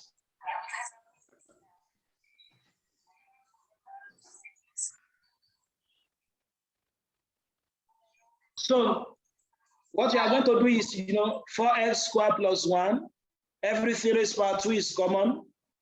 You understand now? And 2 raised to power half is also common. You can also take it out. Then what are you going to have left here? If you don't know, just divide this. 4x squared plus 1 squared. 2x minus 1 raised to power minus half divided by the factor you put out. 2x minus 1 raised to power half. Then plus 16x, 4x squared plus 1. 2x minus 1 raised to power half, right? And divided by what you factor out. 4x squared plus 1, 2x minus 1 raised to power half. So you will see that this guy will cancel this guy. This guy will cancel this guy. You understand now? Okay, let's say we factor half so that this can go immediately. This is minus half, sorry, minus half. It doesn't matter the one we factor out. We are just interested in what? In breaking it down. This will cancel this. You understand now? This will also cancel this. Now, I made a mistake. Then we have to factor just one of them out. Then this one will remain 1. So then your answer will now be 4x squared plus 1, 2x minus 1. Then this one will remain 1 of it, right? So because this is 2, sorry, this is 1. So then you have 4x squared plus 1. I hope you understand now. You put it in bracket plus. Then this will cancel this. You now have 16x. Then you have what? 2x minus 1 raised to power half.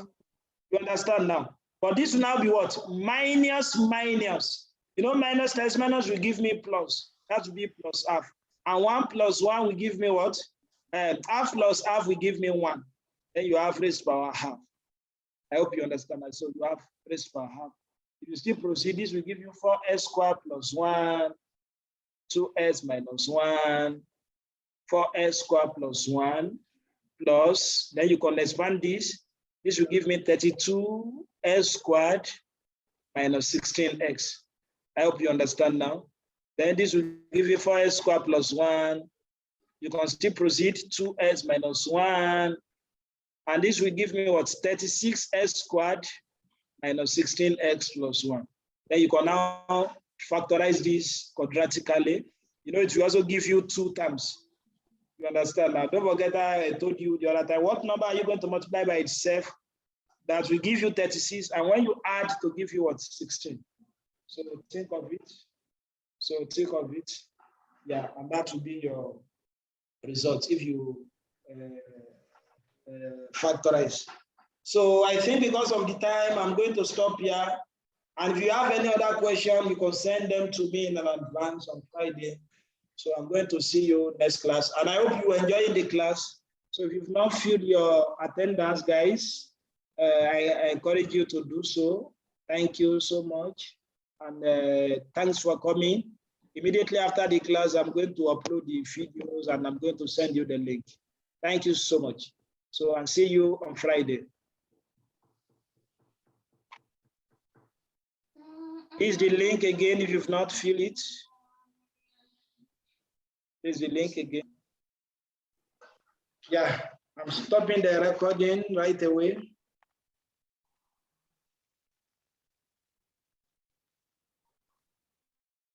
Okay, goodbye.